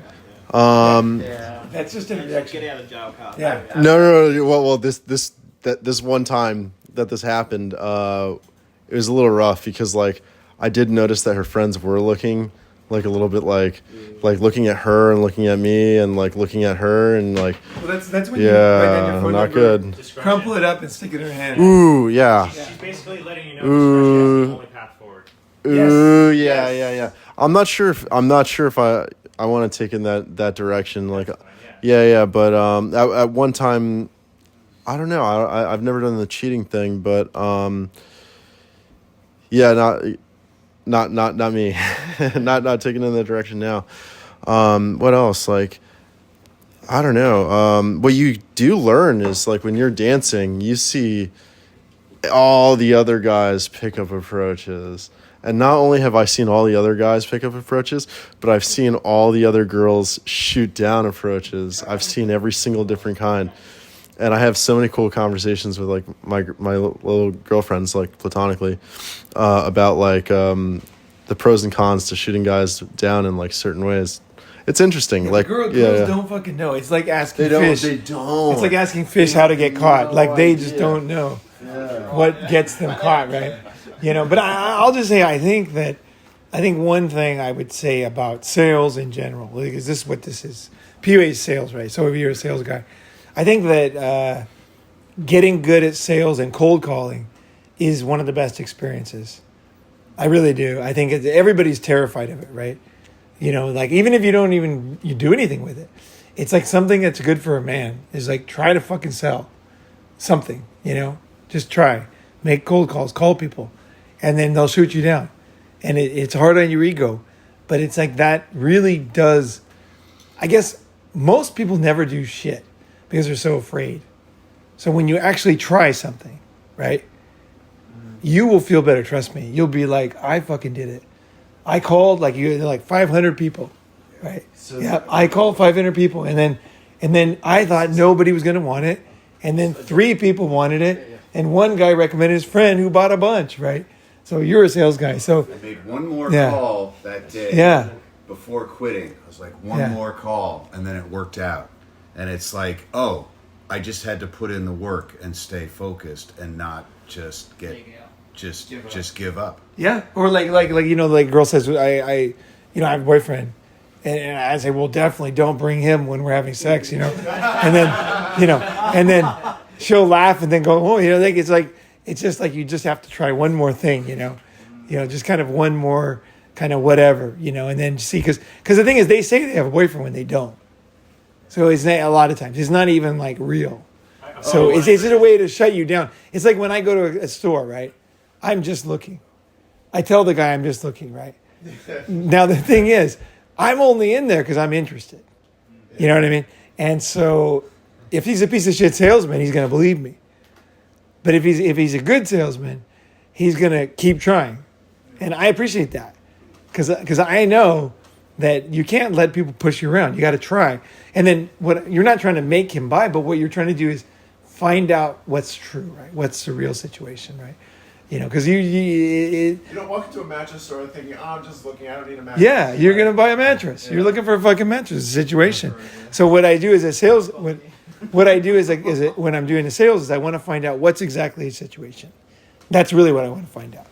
You know, it's like, please tell me all the bad stuff. I want to hear all the bad stuff. Why you don't want to buy? You don't have any money, whatever. And then I accept it, right? But I want to find the real situation, right? Because don't let people just tell you something and then you just slink off, and then somebody else comes in. Because that's what I learned in sales. Like, I'd go up to somebody and they'd say, "Hey, you know, whatever stereos," and then they'd be like, "Oh, I'm just looking," and then I'd walk back, and I'd be sitting there behind the counter, and then this other guy, sleaze bag, no, he would go up. He was really good. He would just kind of mosey up, and then talk to him, and then they would come up and sign a contract for $2,500 worth of shit, and I was like, "Fuck," you know. That was like the only sale of the night, right? Because it was a super slow night, rainy, nobody there. And I just couldn't understand, like, why didn't they tell me they want to buy something, right? It's because that they're just kind of, that's what the game is, right? So I'm not saying that, you know, you can't believe what they say. They say they have a boyfriend. They could be like 1 minute away from breaking up. You know, they have a boyfriend, right? But that doesn't mean they have a boyfriend. Oh, you know, for sure. That there's a million discrepant. There's a, you know, shades of gray in that, you know. So I think when someone when she says I have a boyfriend, I think it's like a subtle. you can't say anything. No, not till you talk to some girls. Okay. Yeah, you got to go do it. Yeah, no, you got to go talk to some girls first. No opinions yet. Yeah, go up, hit some girls, you know. But really, seriously, take that as a compliment. Like, because I want you to go do stuff, you know. Go try. Just fucking go try in front of everybody. Just go try a few times. Get shot down. Do some cold calls, you know. Yeah. But don't lose your attitude, though, because I think I've done sales before, and you can ask for a sale, and if you don't ask in the right way, you're not really trying. Oh, yes. Do you want to buy it? Oh, too bad. And then walk away, and you think you're doing the call, but you actually got to go up with an emotional input and not be negged out by the last knockback. And then that's when you're putting your ass on the line. Yes. And then you go again and again, and then the last door you'll get it sometimes, you know. It depends on what's going to test you that night. But yeah, because I've done door to door. Right. Yeah. And you couldn't drop your attitude. No. But like the sales guy used to always say, you can't drop your attitude. You can't go up to the door and you know, they don't care if it's been raining or, you know, whatever. Yeah. They don't give a shit. They want you to give them the best. Yeah. The smiley face and say, well, we've got these for sale. Yeah, and I don't care if you buy them or not. Right. And when you go to do sales, what you're doing is you're meeting new people. Okay. At the bottom line, you're meeting new people. So, like, I remember one time I was in Japan. I had gotten fired for screwing all the students, so I had no job. And then they were all over 18. It's an adult school, okay, you guys. Some people didn't. They didn't get that part, you know. It was an English conversation school, yeah. So, yeah, it's like adults. But anyway, so I didn't have a job. So my friend said, hey, would you pass out flyers from my English conversation school? So I was like, okay. So I went to, like, Gotanda or something. And I'm standing in there, and it's busy, and it's crowded. And usually I get a pretty good reaction, you know, when I speak a little Japanese or whatever. But when you're doing sales, it's different. They treat you like shit in Japan when you're doing sales. Because now you're doing sales. You're not some friendly tourist person. You know, you know what I mean? So they see you totally differently. And they treat you totally differently. And I was not ready for that because I was, like, trying to hand them, and they're just, like, walking by me and just pushing me out of the way. I'm like, oh, my gosh, you know. So I was trying to pass it. And they wouldn't even take a free flyer, right? I'm just, like, trying to hand out these things. And, like, it's like, I, you know, chase people down, you know, if they ever turned around back, I'd, you know, come up. And I'm handing these things out, right? And then just out of nowhere, just no success, terrible night. And then this girl, she comes up, absolute fucking angel, just fucking angel, perfect angel. She comes up, I gave her it was like a questionnaire we had, you know, you studied this, you just, and it was all these questions, right? And she just grabbed the pen and she goes, yes. And she didn't even read the questions, right? Because there's no way you could be yes on everything. And then she wrote her number with a heart. Call me. Yeah. And then I'm like, I didn't come out here for girls. I came out here for work, right? And then I thought, this is, my mind is frying. It's like they come up to you, you're like, mind's frying, you're not ready. I'm not doing this now. I'm not, am I allowed to, So anyway, so then I was like, oh, okay. So I called her, literally fucked her first date. She was a ballerina. She was 18. And she was flying to New York she got recruited to be in some big ballerina thing here. So she was like, obviously really good. And honestly, swear to God, you won't believe it. She was a fucking virgin. She wanted me to de-virgin her before she went to America. And she was absolutely perfect. Like, her body was insane. And it went like this, just so you guys know. Like, this is a true story. She looks at me. I brought her home, first date. I tried to take clothes off. She looks at me like super incurious. She goes, why? And I just looked at her. I thought, this is important, like how I answer this one. And I answered it was just instinct. I go, I love you. And then she looks at me, she just nods. She's like she's thinking about, okay. So she goes in the bathroom and then she comes out naked. Yeah. And I was just like, she was super, like innocent and sweet, and it was absolutely wonderful, right? And so, just try. Just go out there and try, and you'll be in the darkness, and something good will happen because you're meeting new people. So you're calling, right? You're calling for sales. You fucking might meet a friend. You go to fucking Yankees game, or they invest in your company. You guys go skiing, or that's what I'm thinking. Like, who the fuck knows what's going to happen with this person? It's a fucking human being. You don't even. In the end of the day, I don't even care if they buy what I'm selling. Could be something else good happens. That's what I'm thinking. And I could quit my job and do something else. It's like I'm making a connection, right? So when you're going up, don't be too rigid on what they're gonna do or what you want, because it could be something totally different, right? I have something I have an opinion on one of yours. If she brings up the question, brings up the comment, I have a boyfriend. Is that an invitation that she still wants to be convinced? Because usually, if someone wants to shut you down, they could either ignore you or. Okay. The same as your question yesterday. Doesn't fucking matter. Okay. Yeah, don't think. You never know. You're doing what I was just saying. You're deciding what they think before you try. Just go fucking try. You have no fucking idea what she thinks. There's no way you could know. I can't know. So just go try, and then she says it, and you make a joke about it, and don't bring him or whatever, and then she laughs, and then you just keep trying, because you don't know if it's real. You don't know what she's thinking. You don't know what their situation is. Only her best friend really knows where she's at, probably, right? And you certainly don't know. You don't even fucking know her, and you're a guy, so you don't know shit. So just try. You know what I mean? That's the attitude. So like I do. Sorry, Bank. Yeah, it's about being an opportunist, really. Like it's if you see an opportunity and you don't do anything about it, you're not an opportunist. Like, how are you going to get anywhere unless you pursue it? Like, you absolutely have to pursue it. And like the consequences to not pursuing things are just enormous. Like, if you never do cold approach and you never do pickup or any of this stuff, like, you'll live your life and be like, well, I never did it. I could have done it. And, there's just so much uncertainty. Then, like you rather know who you are than go about your life not knowing who you are because you never lived or you're never an opportunist. We are the hunters. We're the approachers. That's what we're supposed to do. It's better to regret doing our something job. than regret not doing it. That's our job. Our job is to do that, and they know that. The girls know that. Yeah. So what I'm hearing you say, that you're projecting your own thoughts onto actual reality. So you're building your own matrix, and you want to interact with your matrix instead of actually interacting with reality. And reality is full of unknowns. It is a great unknown. So it sounds like you have to be able to drop your matrix, or drop the thing that pretty much you want to drop your matrix and then just interact with what's here at this moment, or the girl that's right there. Because the girl right there, you don't know how she's going to react to you. She might blow you off. Yeah, maybe she's going to be like, oh my God, who's this guy? This guy looks like Thor. So, yeah, dude looks like Thor. Come on.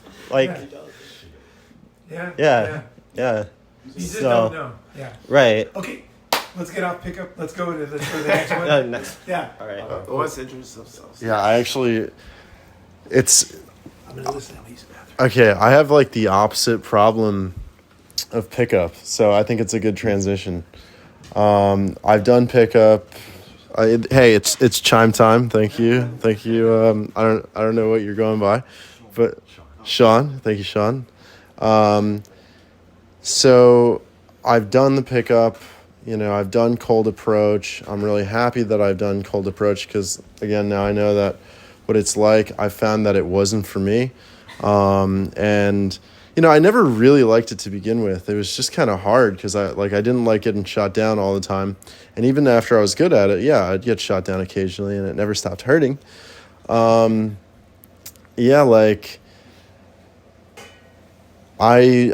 just realized that, and I've talked about it at other summits. Like I didn't like the long distance stuff I was doing. I didn't like the polyamorous stuff I was doing. I tried all that stuff out. Same concept as the pickup. Like you're not going to know unless you do it. So you got to do it. And I did it. And I was like, maybe I was married at one time, a monogamous relationship, got divorced, tried monogamy again. I mean, not that I was really in a place to be doing that, but now I am. I have a lot of success that I didn't have before. So it felt enough like it was a different situation, and it actually has been. And tried the dating apps.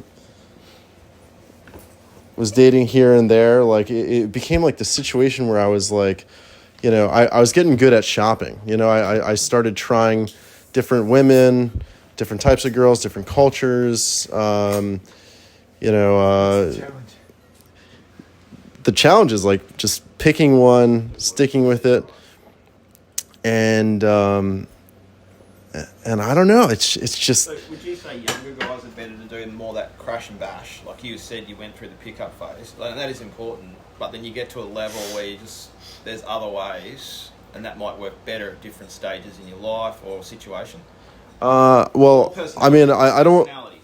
I'm not sure if I'm speaking from in my experience, right? I would say do the crash and bash any time of your life that you haven't done it. So if you could do it when you're young, do it. Yeah. It's just an experience, just so that you know, and that you know who you are, and have that comfortability with oneself. But yeah, I had this rough time where I'd meet a girl and she wasn't right, didn't want to shoot her down, and I'd just have to tell her hey, we could be friends, but you're not the one for me. Felt like a game show. And, I had a lot of girls get super pissed at me, it felt a lot like getting shot down, doing pickup. But a lot of girls actually came back and were like, you know what, you're actually really cool. I appreciate you. So that's cool. That's something I could share with you.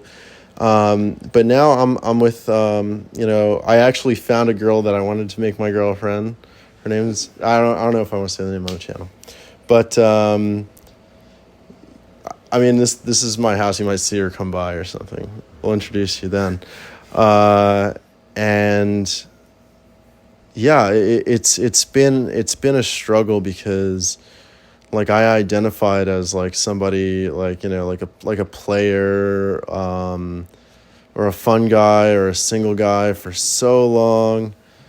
And now I'm going through this change, I'm abandoning a lot of different personality, and I'm going to this new stuff. And I had my comfort zone where I felt like a pro, and now I feel new again. And what's interesting is that it's actually working out. And it doesn't sound like much of a struggle, but it is. It is. Why? Yeah, it just because it's the same thing as a cold approach. You're dealing with the unknown. I kind of learned that it never gets really easy. It's always a constant methodical process.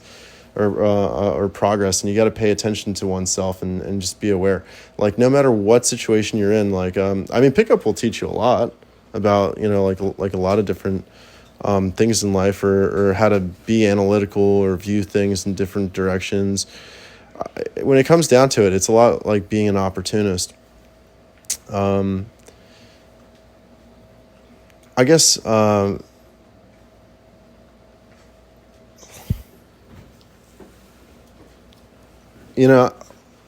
it's really hard to say this because I'm saying this for the first fucking time.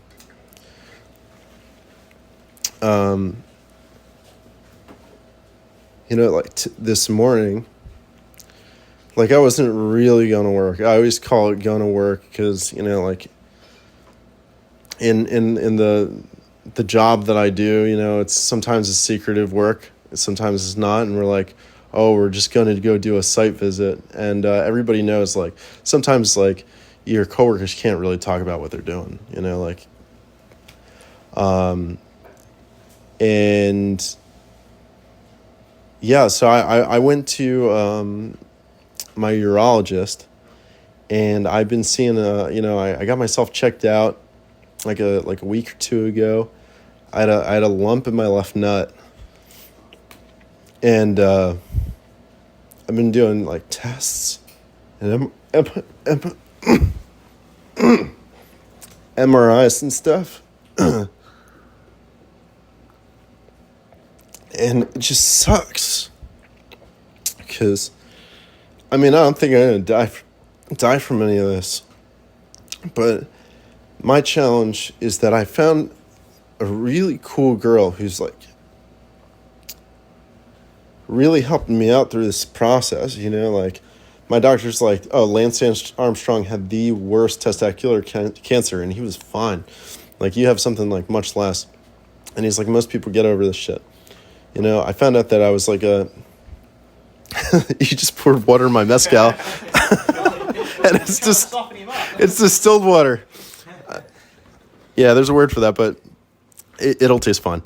And like I'm like adjusting to like this new life. Like I got this new job that I've had to slow down with the fast paced like party life living, like I haven't been on tour in a while. I kind of got used to the tour life. I did it 2 years in a row.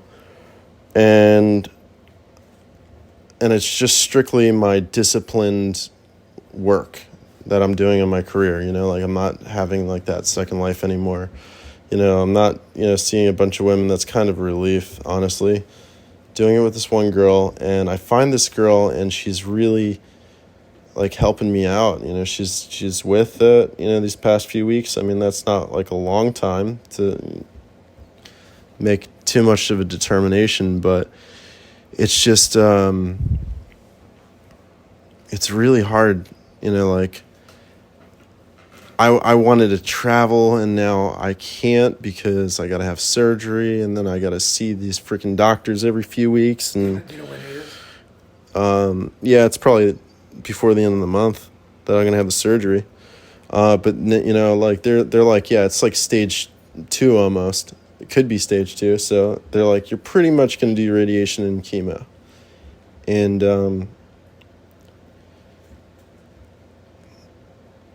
I've been the guy who just goes and goes and goes so fucking hard. And this year just keeps taking from me. I'm glad I got this girl and she's being super supportive. I don't know how. Like her life is interesting. She's like, I met this sweet guy and now he's got cancer, Fuck. I'll get over it, like I'm not afraid of death or anything. I'm pretty confident that I'm gonna get past it, but it's gonna be a sucky year. And I'm just changing, Not like I'm getting older, but I'm trying something new and it sucks. It's like, it's great. It's I like where it's going. Just going through it. Thanks, Chime, for saying that, because that helps me. Because it helps me realize that I'm going through a really, really hard year, and it doesn't have to be that way forever. And thanks for saying the difficult things. Yeah, and I like being around all you guys. And I'm not changing my life for shit. You know, the stuff that I don't have to change, you know, obviously there's medical stuff. I was going to ask him if you get through this. I hope you get through this. Yeah. I was going to say, what would you take out of it if you get through it? Oh, that's such a good question. You know, like, I know what I'm attempting or where I'm going. I've lived such a good life where I've followed up on everything possible that I can do up until this point, you know, like I've done all the work. I think that's why I'm not like afraid of dying or anything. It's like, well, you know, I tried my fucking hardest for how long, you know, like there's nothing I can change, you know, like I didn't leave any stone that I had time to turn over unturned, you know, I made the best use of my time here. So like, I guess the main takeaway is, just keep following up on yourself, never give up on yourself, you know, like, the only thing worth doing is pushing forward. Seriously, like anything that's not pushing forward is just holding you back. You know, it's not progressing. Like if you get good at anything you practice enough, you get good at it. And if you are not living your life, you get good at not living. So, I mean, that's kind of like what I already have. Like where I'm going with it is just like, no, it's all the same, you know. Like I don't think I can like maybe I have like a new value on life. Like there's some stuff I guess that maybe I let fly that, you know, I can't tolerate anymore. I've been going in that direction anyway. It's just now it's like more distilled, more refined.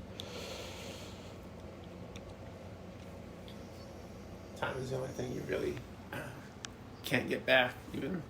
So, the more, the better you spend your time, the more, I guess, fulfilled you'll feel in the end. Yeah. Another thing I want to say is that these summits are so fucking important. It never crossed my mind, you know, like Ronin's known, like, you know, that I've had a mass for like a week, I think. You've been here a week.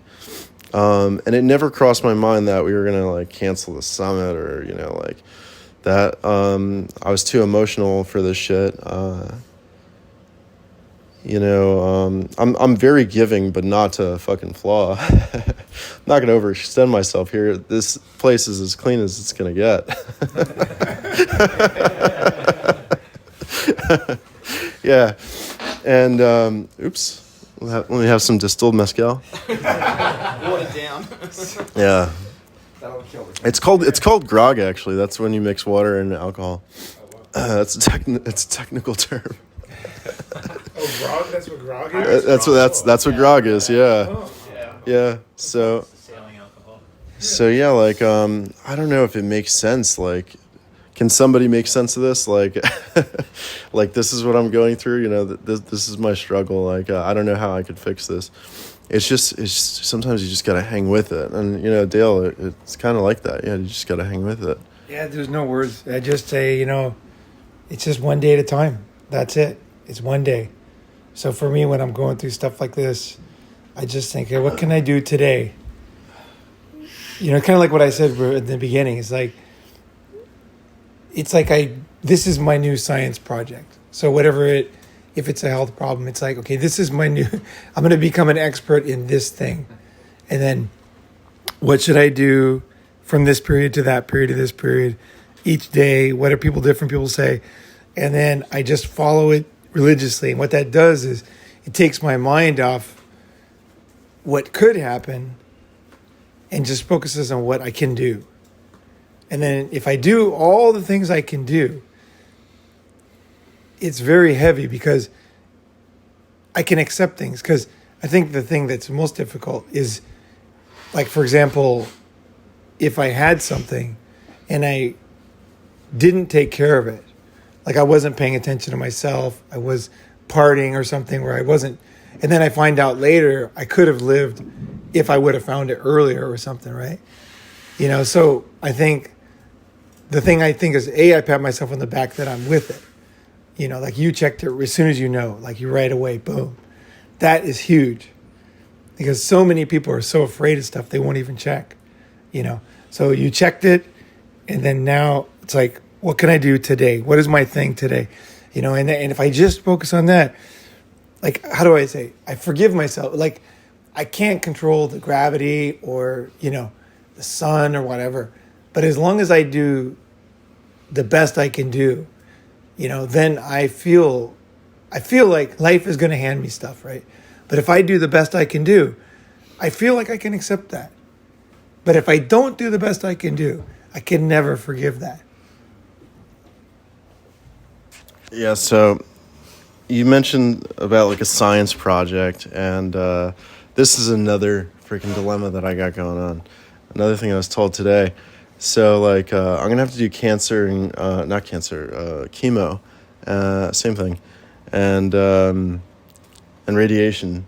And I don't think radiation is usually a problem when you have other forms of cancer, but it's got like a special issue when you're doing it so close to your nuts. And that's that, like, you know, my doctor was like, hey, are you planning on having kids? Because, like, it's metastasized, you know, so it's not just on my nut, it's on, like, the tube, and, you know, like, that means it's already spreading. You know, it's like 6 centimeters, which is pretty large. It's a lot like having a third nut. Like, all those girls who ever sucked on my nuts, you know, like... Fuck you for not realizing, you know. God bless him. No, I mean, this shit grew fast, you know. Like, they didn't know. Like, I probably haven't had this for a while, but you know, we caught it like somewhat early. But my doctor was like, yeah, you know, you got to go to a sperm bank this fucking week. Because I might, you know, like, you know, I could be sterile, like, after this whole ordeal. You know, like, I don't even think he knows. Have you know? Alternative stuff as far as, like, do you want to go in, like, maybe the radiation, but you really want to go in the chemo route? Even though I'm obviously not a doctor, but you know what I mean? Like, do you feel comfortable about taking every route the doctor says? Yeah, I kind of do. It's so soon. Like this guy's a urologist. I still got to see an oncologist who will tell me, like, what my options are. But because testicular cancer is like so like treatable, you know, they haven't tried like alternatives like immunotherapy, aren't even considered because they're like, you know, we could solve this so easily with, you know, the basics, you know, like other more serious cancers, there's more alternative measures.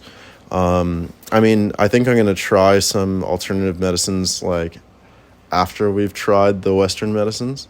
So like, you know, get the best of both worlds.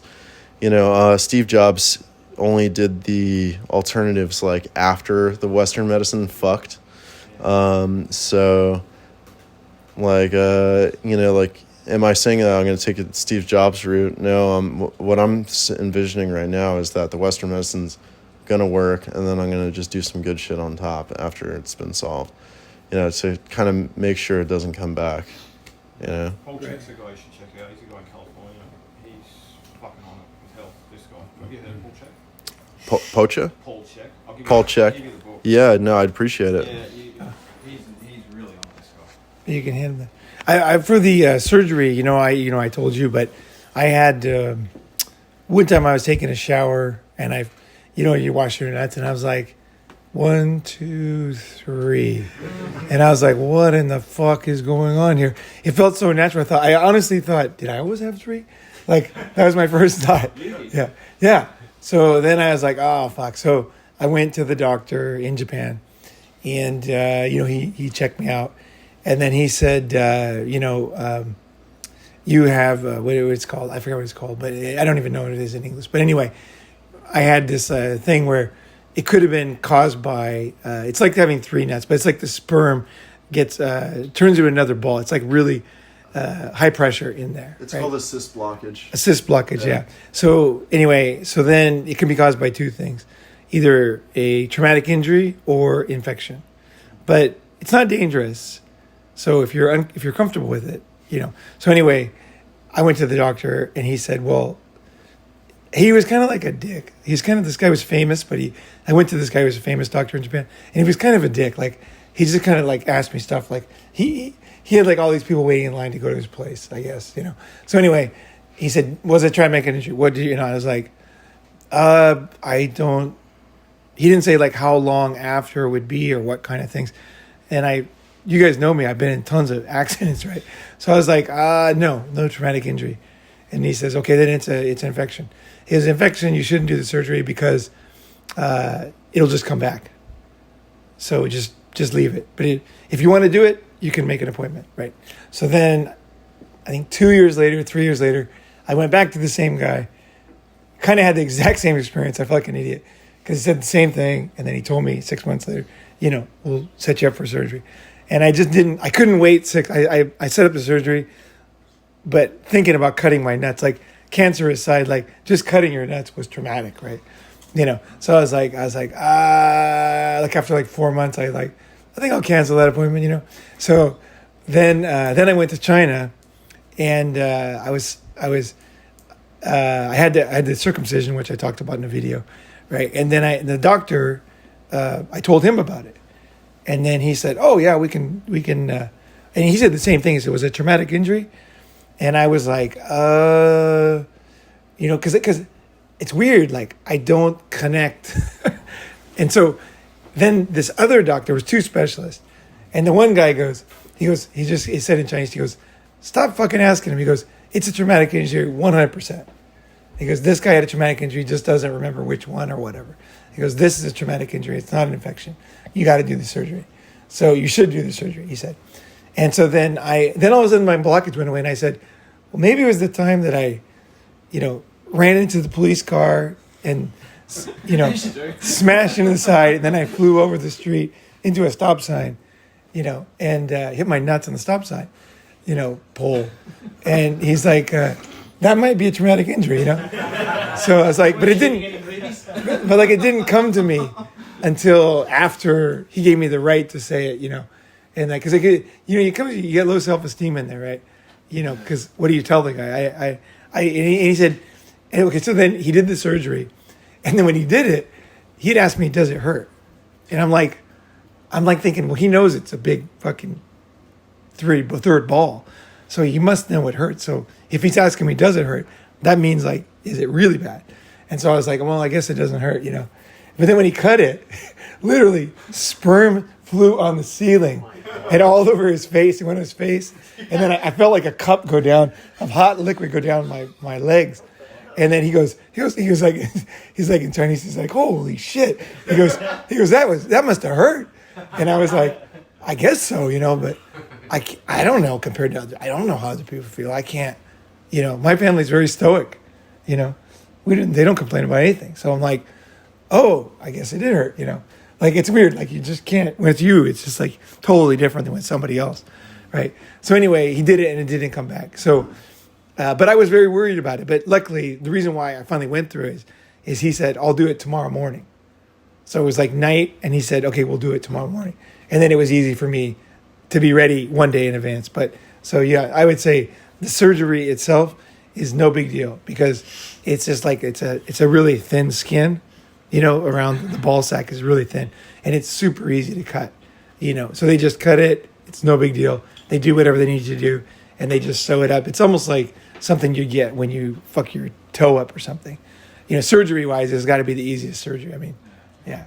So, quick question on that: Do you need someone to drive you home, or is that something you can go back home by yourself? Yeah, no. So it is pretty traumatic. So you have to, I guess, because of the tube, whatever he did to the tube. Yeah. So yeah, he probably had to cut it, put it together or something. And so then I bribed the guy like $1,000, right? And then that's what you do in China. You hand him a handshake, right? So I gave him like 10 hundreds, there you go. Nice to meet you. And he's like, okay, thanks. And then his wife came in when I was laying after the surgery, and she said, well, if you don't put like a rock on it, like push it down, it'll be like a bump forever. So she said, basically, she didn't say because you bribed my husband, but she said, in light of situations, we want to make sure you look good. It looks good. And you can't see it now. But if I wouldn't have done that, it would have been like a big bulb above the nutsack, like up by the kind of like pelvis or whatever. So she gave me this big flat rock, and then it kind of pushed it down. It didn't hurt. It felt good actually. It had this like flat rock on there, and then I just left it on there for a couple days, and then it helped it to heal the right way. So that's one thing I would say is tell the doctor you want to look sexy. Like it's true. Anytime you work your dick or your nuts, you want to make sure you look hot, right? And then make sure you tell the guy, like, there's 2 ways to do this. I know. My friend told me, because I did both surgeries, right, on the dick and the nuts. So I realized that you want a doctor that cares about how you look. So just tell them, hey, do it good. Make sure, are there 2 ways you can do this, or can you do this? And then he'll say, oh yeah, I get it, because it's a very positive thing. You're thinking of the future, chicks you're gonna bone, or your girlfriend you're gonna bone. You're thinking of the future, right? So that's a good thing too. It's like to know. He can get rid of it, but hey, man, you want to come out of it looking good, right? Yeah, it's some, you got some power there. Most people, they're so scared, they don't talk, they don't tell anybody, they just go in there terrified. It's like that's what's so cool about what's going on right here. It's amazing. You gotta get it right, Doc. Yeah. No one pointing the bone at you. So this, like, I've had a lot of medical problems in the past, and I've seen what good doctors look like, and I've been very fortunate that I've met so many good doctors in the past. Actually, you could become LGBT. You could totally do it. Here's the opportunity. So like this guy, the doctor is also the surgeon, and he looks like the real deal. Yeah, and I talked to him pretty like harshly. Like I talked to some other doctors in the past, and this guy knows how to handle himself. Somewhat empathetic. Some of them are pretty cold. Yeah, he's pretty empathetic, and. So like, He tried to hit on Chime, but other than that, he was fine. He bats for both teams. He what? He bats for both teams. Oh, He's a bit can't. this guy might. I mean, he's working on my. He's a urologist, like, which is funny, but anyway, That's beside the point. Yeah. He's paying you to do the surgery. He's into the dick. That's weird. So like what I will say is that he did talk about this subject a little bit, and he said he's making like an incision on my leg. It's not even going on my nuts, but he says because it metastasized, he's like, we don't want to put an implant in, so it makes it look like you have 2 balls. So he's like, you're gonna have 1 ball and you can put in 2 balls later. It's a 20-minute procedure. It'll likely get covered by insurance, but after the fact. So you're gonna be running around single nut for a while. No, nobody. I'm telling you, girls will not notice. I had 3 for like 5-6 years, and not one girl ever noticed. The funniest thing, they do not notice. Sometimes They think they're so sensitive. They fucking got 3 balls. They never go 1, 2, 3. They just kind of down there doing their thing, right? Extra like lip on a girl. What? Would you notice like an extra little lip on a girl or a fold? Yes. So Sure, it doesn't just blend in. No, I like the peach look. Yeah. Yeah. so like on the like Atavia, I used her name. She didn't notice my 3rd nut, and so I doubt she's gonna notice the 1 nut. And she even made a reference to like Sex and the City. They actually had an episode about this subject where there was a guy with testicular cancer that was dating the main character. So I was like, oh, interesting. This girl's really good at making it easy for me. It's hard because like, I don't cry in the office. Like in the office, it's like being in my freaking office. Like I do interrogations sometimes. So like when I'm asking the doctor questions, it's almost like I'm interrogating him. I'm in the point of power. Like I put myself there. I'm used to it. The other thing that I'm worried about is like the sterile kind of thing. I gotta tell my girl. Do I tell my girl or do I like not tell her? Don't tell her. Yeah, so I almost let it slip today because I was there before this meeting. It's your business. Almost let it slip. Yeah, it's your business. Yeah, so And plus, it's bullshit anyway. You can. I know guys that are supposedly sterile who get girls pregnant all the time. So it's like, that's what I was thinking too. I was like, you know, I'd still put your sperm aside. I'm gonna bone. I'd put your sperm aside. Yeah. Oh yeah. I'm gonna do both. Oh, I yeah. think best of both worlds is good. Yeah. You know, and then you know the other thing that my. Do you want to speak more to that subject? No, I was just thinking, like, funny thing with my surgery was the other thing is the doctor in China. It's so funny, the medical system there. But anyway, he was not licensed to do it in that hospital, or maybe he wasn't even licensed to do that surgery. So when he did it, he lied to them and said it was something else that was like a really simple surgery. So I stayed there for 3 days, but then all the nurses were treating me like shit that were there. They're kind of like, you fucking pussy, like, get up kind of thing, right? And I'm like, I feel pretty tired, you know? And then he came up to me and said, oh, yeah. He says, boy, I forgot to tell you, don't tell anybody what the surgery was. He goes, because I can't do that in this hospital. So I had to, like, lie. And then I was, like, feeling super tired, right? And the ladies I know they were all looking at me like, this foreigner, you know? But because he told her, he said, I did something real simple. So that's China, you know? It was like, but it was fine, you know? China's medical system. I found a good doctor. The other thing, here's a piece, really important. I made friends with this guy, this doctor.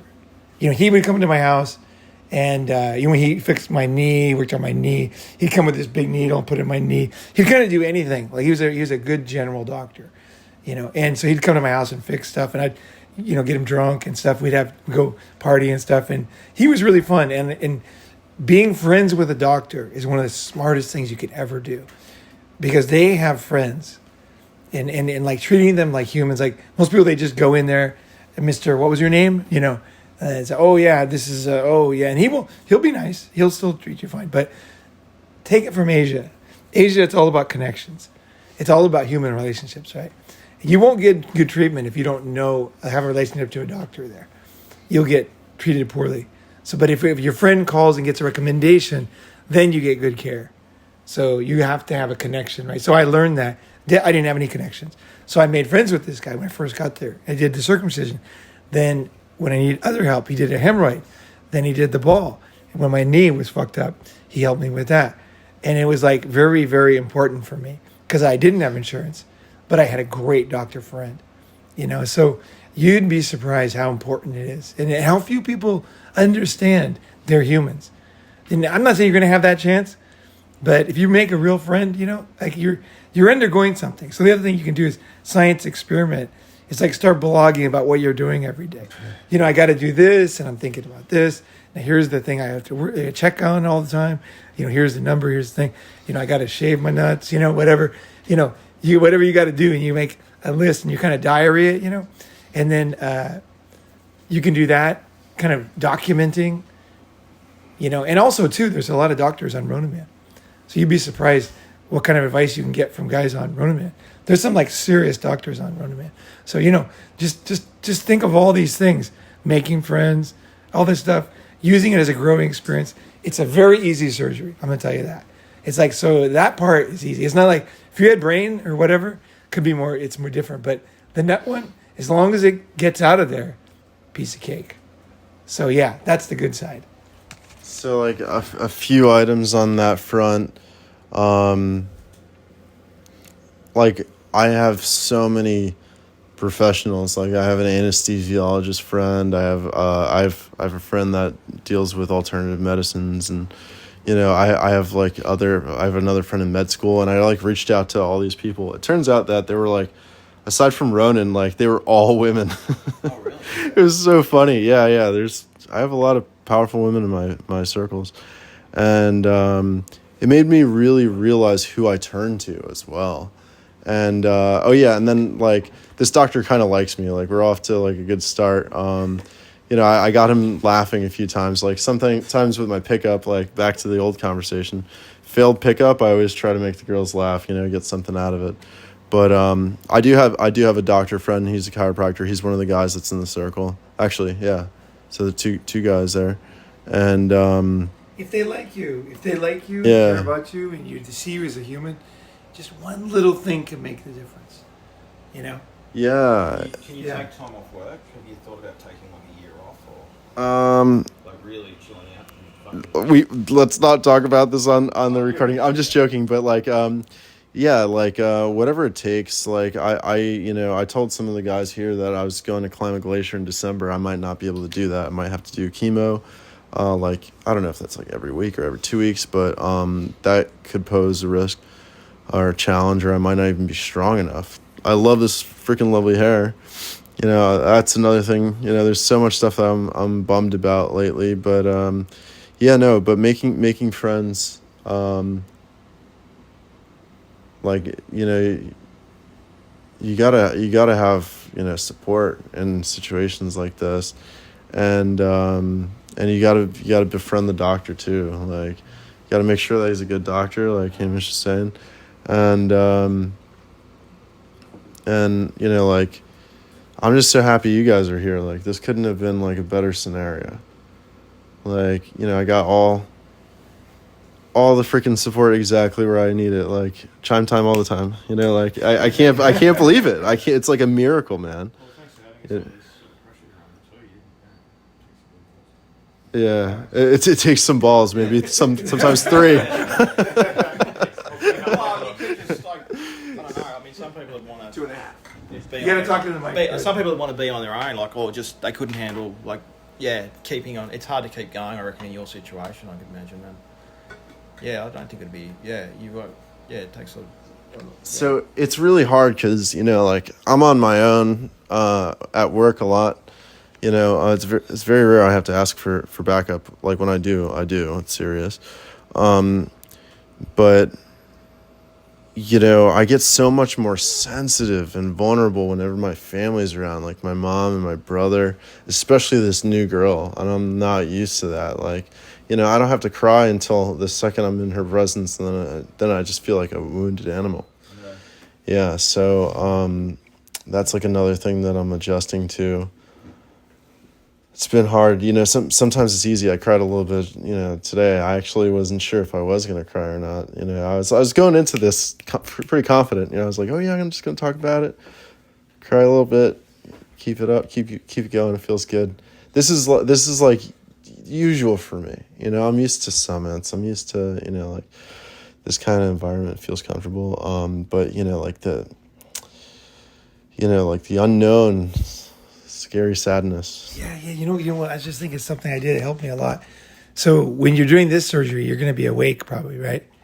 No, this one they want to put me under for. They're going to put you under. Yeah. Okay.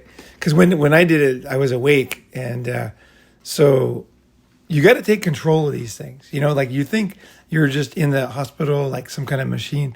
You have an opinion. You can change things. Like I just said. Like, I was worried about it, and I just thought, you know, somehow the circumcision didn't really. My girlfriend was there, and so she was in the. They let her come in the room, the one I had at the time, and so she was in there talking to me, and so that helped. So then the second one, I was in there, and nobody was in there, and the nurse was cute, and I said, hey, would you mind holding my hand, right? So she I had her, like, she had this cute little pink outfit on. She sat there, she stood there, and then she leaned over towards me and then held my hand. And that really helped, you know. Being around the nurses in the hospital really helps a lot when you're doing something. Like when I tore my ACL, and first day you're there, you're there, fuck, you're all sweaty, whatever you're doing to break your ACL. And this nurse comes down and she's like, can I help you? Because I basically had to, like, crawl in the bathroom to, like, put on this, like, this hospital gown because I had to take off all my shit and boots and whatever. So that really helps if you're near, someone in the hospital. Feminine touch. Yeah. Can I just bring up a point? Florence Nightingale, right? Florence Nightingale. Yeah. I just want to bring up a point. You know when you had your back problem? I think I texted something about Dr. Joe Spencer, and you thought that was crap. Can you elaborate? Why do you find his stuff crap? I don't remember that. Oh, okay, yeah. I noted it. And I just wondered what you think of it. You said it was crap. I know it could be taken as crap. I just wondered what your take on it. I don't remember what happened, but that whole thing I pretty much documented. But basically, the disc was out and it went back in, which was kind of a miracle. So it kind of healed on its own. I didn't need to do surgery or anything. So I wasn't there. I was done. I was able to. I got a very good doctor. A friend of mine had a very good doctor actually in New York, and he called him, and he said, "Hey, what's the deal?" And then he told me, he said, tell your friend that even though he can't walk or move, like a miracle can happen with this injury. He might suddenly be able to move. Yeah. He said it's weird. Like it might be like, it's not like a gradual. He might suddenly be able to move. Yep. So tell him not to give up hope because it can happen, and it might naturally come back, and it might not. But be ready for that. And as soon as I knew that was a possibility, Yeah, exactly. because I literally could not move at all. I couldn't even move my fingertip because it was so much pain. Like it's hard to explain. And so once I knew that was a possibility, I thought, oh, geez, that's going to be me. I'm going to be the guy. The disc is going to slide back in.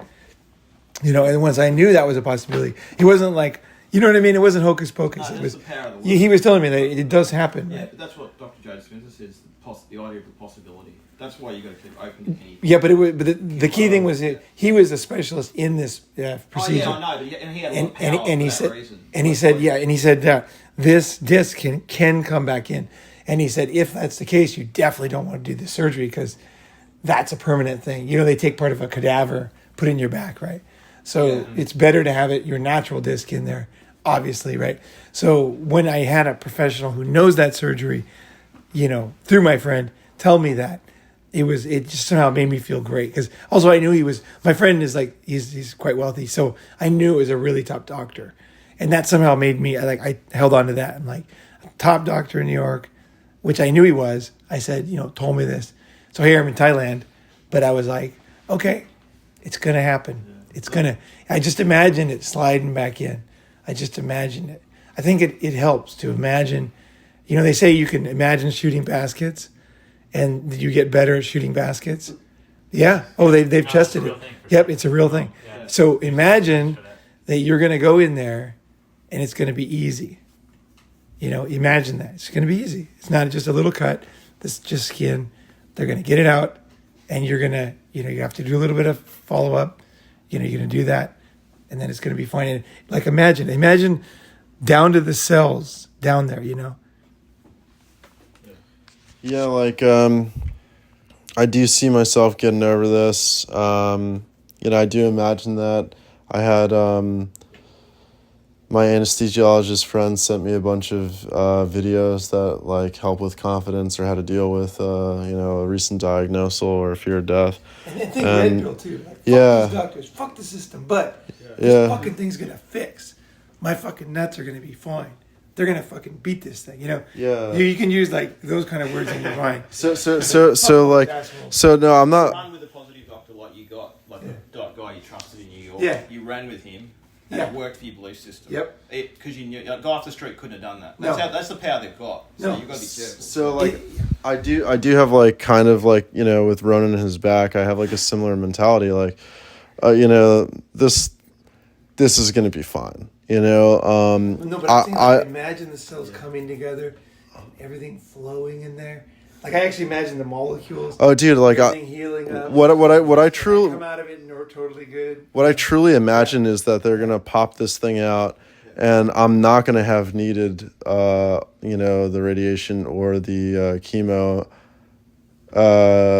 I'm probably gonna do it anyway, and it's gonna suck. But like I probably don't need it. That's the way I actually feel, and I feel like I'm gonna be good at the end of the month, really. And all I can do is sit and wait, because I think you are too. Yeah. I'm pretty confident in that. I'm just not looking forward to the rest of the year is like canned as far as travel. I'm gonna be actually a real immunocompromised person. I'm not gonna be able to it's a little bit dicier. I'm not going to have a good immune system very much. I mean, it's weird because, I have autoimmune disease, so I'm going from too many antibodies to, not enough. So that's going to be a first. You're going to come out stronger, Yeah, That's yeah. what happens. People that beat these things, they come out with, it teaches them a lesson. They're like, fuck, I'm not going to waste any more time. I'm going to do that fucking thing, Not only heal, but, this is what makes read an autobiography about somebody comes to think this is when you make that fucking decision. Like, fuck this shit. I'm done with that. I'm finished with this. I'm going to do this. And you're absolutely going to do it. You know? I think that one of the biggest takeaways, because I've done this before, you know, I had bad health, you know, my life was saved by a stem cell surgery. This is, it's not the first time, rodeo, you know, like one of my friends, Mel, she's like, you've done this before. Like, and I was like, yeah, I've done it before. And I don't know, like that first time was where it is different than this time is that like I'm truly a different person, you know, and I have like a lot more stuff that I've amassed. I have a higher potential than I did then. It's hard to imagine because, you know, technically, you know, like I've been progressing potentially since then. But it really feels different, which is important. And I think that at the end of all of this, you know, like I'm feeling emotions now that I couldn't have felt then because there's so much more depth to me. So like walking away from this, you know, I'm like, I could relate to others so much more and I could convey this so much more than I did. I never really conveyed, you know, my previous, you know, surgical life-saving thing very well, but now like I definitely can. And I am like, you know, obviously it's happening over this recording, you know, yeah, I feel awesome. Yeah, I do feel awesome.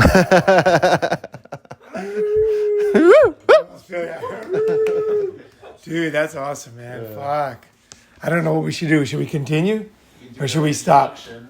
Yeah, we're going to have to do like introduction part 5 at this rate. Yeah. I kind of feel like we should take a break. Like this was so good. This was so good. Let's process this and we will be to be continued, baby.